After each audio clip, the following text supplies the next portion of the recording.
dan HAM. Selanjutnya, tanpa berlama-lama, saya membuat mengucapkan basmalah. Bismillahirrahmanirrahim dengan paparan materi pertama yang disampaikan oleh Anda. HAM dalam Konstitusi Indonesia. Sebagaimana tercantum dalam Undang-Undang Nomor 39 Tahun 1999 tentang HAM, pasal 1 disebutkan HAM adalah seperangkat hak yang melekat pada hakikat dan keberadaan manusia sebagai makhluk yang maha esa dan merupakan anugerahnya yang wajib dihormati, dijunjung tinggi dan dilindungi oleh negara, hukum pemerintah dan setiap orang yang kehormatan serta perlindungan hak asasi dan hak asasi manusia. HAM adalah bagian dari konstitusionalisme, merupakan esensi konstitusionalisme itu. Secara historis, sejak persiapan hingga berdiri dan pelaksanaan kemerdekaan Indonesia dapat ditegaskan bahwa Indonesia menganut sistem konstitusional, sehingga masalah HAM menjadi materi yang sangat penting.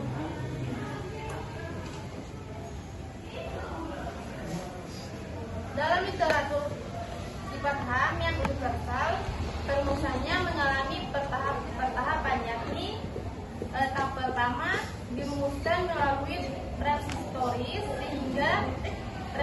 tentang moralitas dan keadilan. Tahap kedua, tahap konstitusional, di mana orang merumuskan spesifikasi hak dan kewajiban bagi warga negara.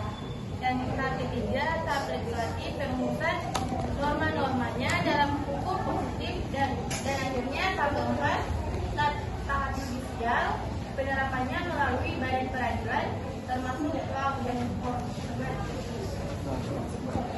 Selanjutnya saya serahkan ini pada Saudara. Untuk pemateri selanjutnya, Sandi, saya persilakan. Selanjutnya yaitu pengaturan hak asasi manusia di Indonesia.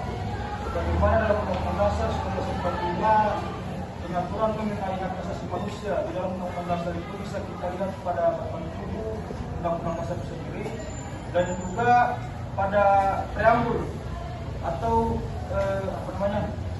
pembukaan Undang-Undang Dasar itu sendiri, yang bisa kita temukan di dalam alinea keempat, yang dimana yang tertulis di dalam alinea keempat adalah memajukan kesejahteraan umum, mencerdaskan kehidupan bangsa dan lain sebagainya. Itu merupakan salah satu bagian daripada pengaturan HAM Indonesia.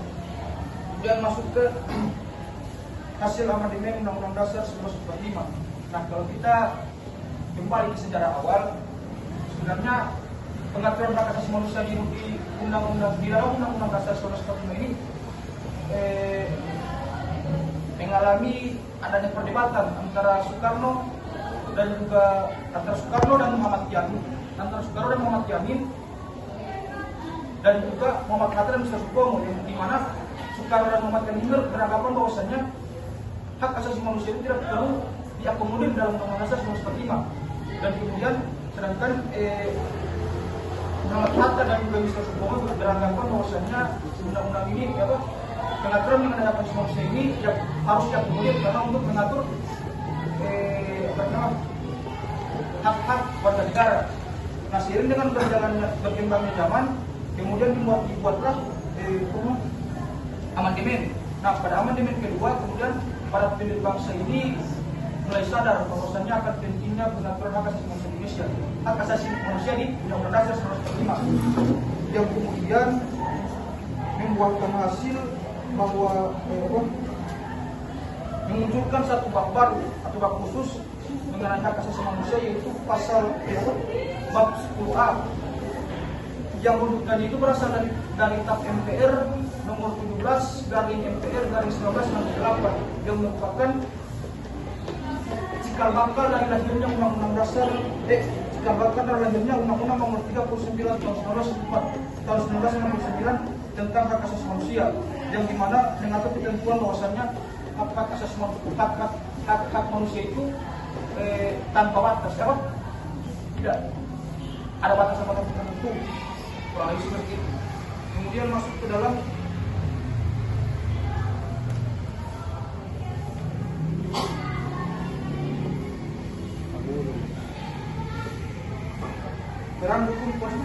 perlindungan HAM setelah amandemen Undang-Undang Negara Kesatuan Republik Indonesia tahun 1945, yang dimana pada pasal 28 ayat 4 Undang-Undang Dasar 1945 setelah perubahan dengan gamblang menyatakan bahwasannya di situ tertulis kewajiban negara atas HAM. Kemudian pada pasal 28I ayat 5 menekankan penerapan serta perlindungan hak asasi manusia menurut pilar pemerintah berbasis hukum bersifat demokratis. Pelaksanaan HAM terjamin disusun dan ditambahkan pada undang-undang dan konstitusi. Selanjutnya saya kembalikan kepada moderator. Baiklah teman-teman, selanjutnya pemaparan materi nanti akan disampaikan oleh Iqbal. Saya persilakan. Oke, selanjutnya materi HAM dan hukuman mati. Hukuman mati merupakan salah satu unsur pokok yang diakui dalam sistem hukum pidana Indonesia. Sampai saat ini, meskipun kontroversi mengenal yang sebelumnya dilihat dari konstitusi dan dasar negara masih berlanjut. Pidana mati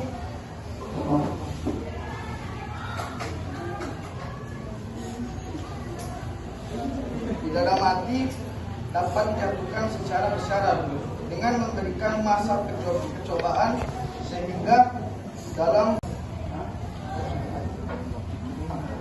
aktualisasi nilai-nilai Pancasila dan konstitusi melalui penolakan hak mengerjakan hak asasi manusia.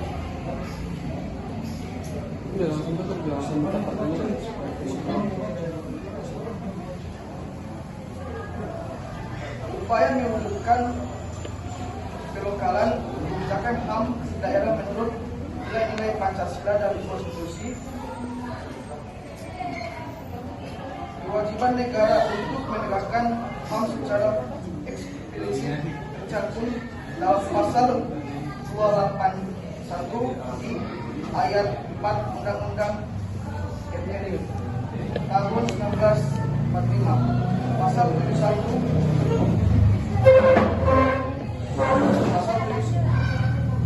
Saya serahkan kepada moderator. Untuk sesi selanjutnya kita mulai. Izin moderator, saya persilakan kepada Ubi.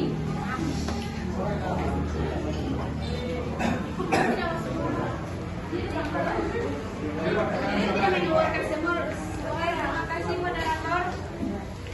Bagaimana efektivitas terhadap pengaturan HAM di masa kini? Bagaimana efektivitas terhadap pengaturan HAM di masa kini? Terima kasih atas waktunya. Karena tadi pembahasan kalian sudah tentang HAM, saya akan ingat dengan satu kasus yang mungkin semua orang sudah tahu. Ini kasusnya Brigadir J. Dalam kasus ini kan Putri katanya sebagai korban pelecehan seksual. Padahal sudah jelas bahwa tidak ada bukti yang menyatakan bahwa dia adalah korban seksual. Seperti yang dikatakannya bahwa pelecehan ini dilakukan oleh Brigadir J yang baru terjadinya pembunuhan berencana. Nah, kemudian Komnas HAM itu merekomendasikan pihak kepolisian agar kasus dugaan pelecehan terhadap Putri itu bisa diusut kembali dengan alibi melakukan pembuktian bahwa Joshua tidak bersalah. Padahal kalau mau melakukan pembuktian bisa dilakukan dengan common sense. Terus kan yang harusnya dibela itu Joshua, karena kan hak dia untuk hidup direnggut. Kok malah menyatakan adanya pelecehan seksual?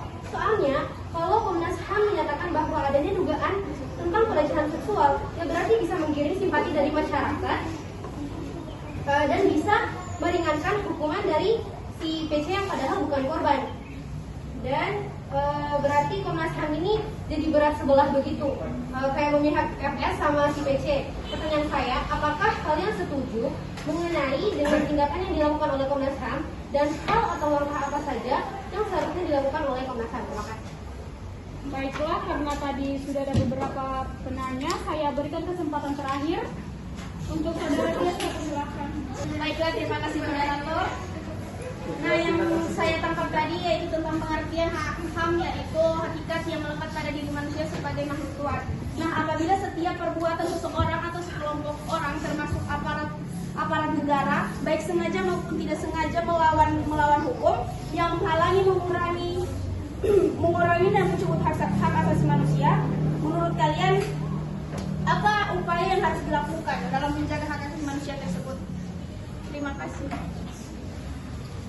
Baiklah, untuk teman-teman penanya, pertanyaan yang sangat luar biasa dan tentunya sangat menguji bagi pemateri.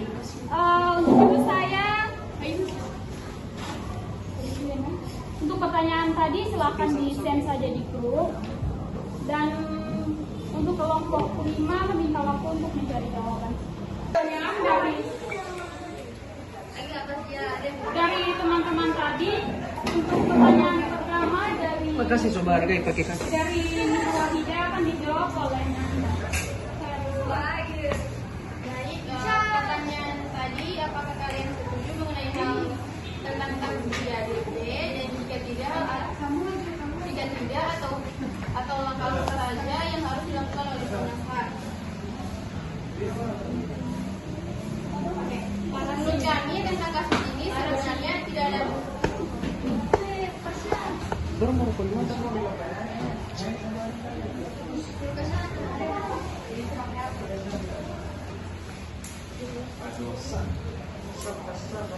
Menurut kami tentang kasus ini sebenarnya tidak ada bukti kuat mengenai tulisan tersebut, karena saksi-saksi dari pihak yang katanya korban tidak melihat langsung. Menurut kami tentang kasus ini sebenarnya tidak ada bukti kuat mengenai tulisan tersebut, karena saksi dari pihak yang katanya korban tidak melihat langsung kejadian pelecehan, dan juga di sosmed kan sudah viral yang mana saksi-saksi dari Ibu Yosi seperti dapat arahan dan hakim-hakim saja sudah menduga atas hal itu. Kemudian yang mungkin harus dilakukan oleh Komnas HAM, dari awal kejadian itu Komnas HAM harus memeriksa IPC atau memeriksa tempat kejadian di mana IPC dilecehkan. Pasti akan ada jejak seperti rambut laba atau sidik jari. Dan jika Komnas HAM menilai IPC, berarti Komnas HAM tidak melakukan pemeriksaan, karena setiap kasus kan harus diperiksa dulu dan baru ditentukan bahwa itu benar-benar menjadi korban pelecehan. Untuk teman-teman, mohon untuk memperhatikan jawaban yang disampaikan oleh teman kita saat ini. Teman-teman, di sini kami sebagai kelompok yang berpresentasi hari ini tidak ingin untuk dihormat, tetapi tolong untuk menghargai sedikit ya. Oke. Boleh? Nah, mungkin itu jawaban dari kami. Apakah jadi kalian sudah setuju dengan langkah yang dilakukan oleh Komnas HAM?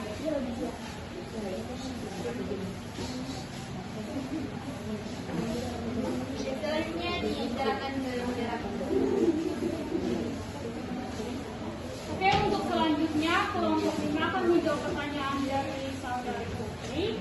Kepada Sandi, saya persilakan menjawab. Saya akan mencoba menjawab pertanyaan dari saudari Sri Bimo mengenai efektivitas daripada pelaksanaan pengaturan hak asasi manusia di Indonesia di masa ini. Seperti itu. Kalau menurut pandangan saya, jika berbicara mengenai efektif atau tidak efektifnya sebuah pengaturan HAM di Indonesia itu sebenarnya tidak sepenuhnya efektif. Karena memang kita masih bisa melihat adanya demonstrasi yang dilakukan oleh mahasiswa, kemudian juga forum-forum yang isi pembahasannya itu mengenai kritikan-kritikan terhadap penguasa itu masih mendapatkan izin dari pemerintah, tidak dikekang. Tapi biar meskipun begitu tetap pemerintah tidak merespon secara baik. Seperti itu. Contohnya mungkin seperti demonstrasi yang dilakukan oleh mahasiswa baru-baru ini mengenai penolakan kenaikan harga BBM, yang dimana sampai sekarang pun pemerintah tidak mempertimbangkan untuk menurunkannya kembali. Padahal sebenarnya kalau sudah kita lihat kenaikan harga BBM ini kan sangat berpengaruh terhadap ekonomi dari masyarakat, terutama masyarakat dari kalangan bawah. Kemudian juga pada pengaturan terhadap pasal RKUHP yang pasal itu mengatur tentang penghinaan terhadap penguasa, terhadap pemerintah, yang dimana sebenarnya ini dapat berpengaruh terhadap demokrasi Indonesia karena orang-orang pasti akan takut untuk menyuarakan aspirasinya. Jadi kira-kira seperti itu. Jadi seharusnya kalau efektif lah, kurang seperti itu. Terus saya kembalikan kepada moderator. Oke, untuk pertanyaan selanjutnya akan dijawab oleh saudara Iqbal. Saya silakan. Untuk saudara penuhnya tolong memperhatikan apa yang akan disampaikan oleh saya akan menjawab pertanyaan dari saudari Yawel. Upaya yang harus diterapkan agar hak asasi manusia tetap terjaga dan dilindungi. Upaya yang harus diterapkan agar hak asasi manusia tetap terjaga dan dilindungi. Yang pertama itu harus ada penegakan melalui undang-undang. Yang kedua, pembentukan komisi nasional. Ketiga, pembentukan pengadilan HAM. Dan yang terakhir itu penegakan melalui proses pendidikan. Ini menurut mana atau menurut Google?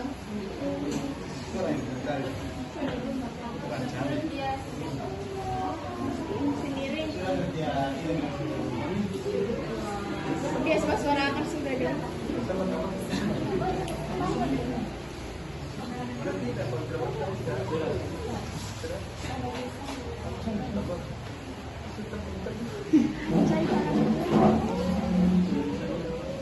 Mohon izin saudara Cynthia Will.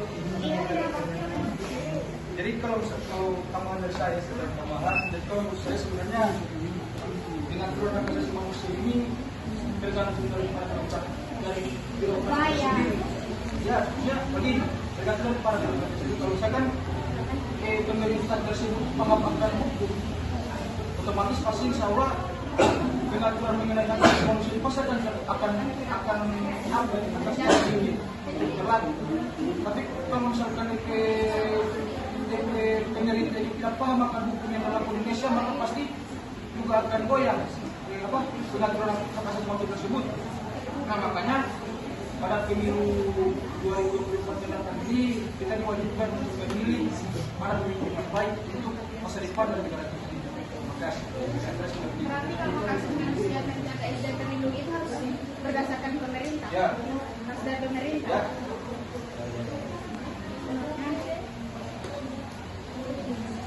Kalau saya kembalikan kepada moderator, silakan. Untuk teman-teman ada yang ingin menyampaikan ataupun memberikan argumentasinya terkait dengan jawaban yang telah diberikan, saya persilahkan. Kalau sudah tidak ada, saya akan menyimpulkan. Mau tanya argumentasi pertama boleh? Yang tentang jawaban Pak Pubing tentang efektivitas itu yang belum sebelumnya efektif. Toh kita pertanyaan atau pertanyaan saya kira-kira dari 1 sampai 100% berapa persen itu efektivitas? Kalau menurut saya mungkin masih bermain berapa? Masih 70 lah, 70%. Oke, kalau saya nanya 70%, apa barometer yang digunakan sampai 70%? Tadi kan saya sudah katakan bahwasanya tergantung contohnya pada saat demonstrasi itu kan demonstrasi kenaikan harga BBM itu kan masih belum mendapatkan ada respon yang baik dari pemerintah untuk mempertimbangkan untuk menurunkan harga tersebut. Dan seperti itu. Barometer ini alat ukur.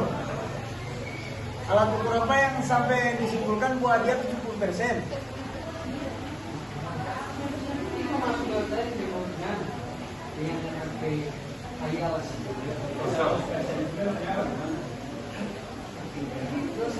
Atau menggunakan parameter apa?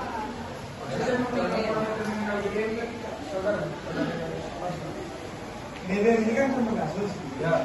Tapi kalau menggunakan alat ukur itu, barometer itu misalnya barometernya itu kejadian dari pertama kali disahkannya strategi amandemen tahun 2002 sampai 2022, kira-kira ada berapa ratus kasus, kemudian 70% kasus yang ada dari 70% kasus yang selesai. Nah, berarti itu dari barometernya. Jadi bukan barometer itu kan satu kasus saja dari tahun 2002 sampai 2022, kemudian itu dijadikan barometer. Jadi kan saya ingin jawab sesuai dengan pertanyaan yang dilakukan oleh saudara Tubi, yang dimana ini kita tadi mengenai yang pro dan posisi masa kini, bukan dari awal. Saya bertanya, belum sepenuhnya efektif kan? Jawabannya kan belum sepenuhnya efektif. Oh, baru namanya representasi belum efektif 70%. Barometer yang digunakan sampai kesimpulannya 70% apa? BBM kan nggak sinkron. Tapi berapa? Boleh, keren. Dari teman-teman, kira-kira ada yang ingin memberikan argumentasi terkait pertanyaan yang diberikan oleh Oh, jadi ada yang ada.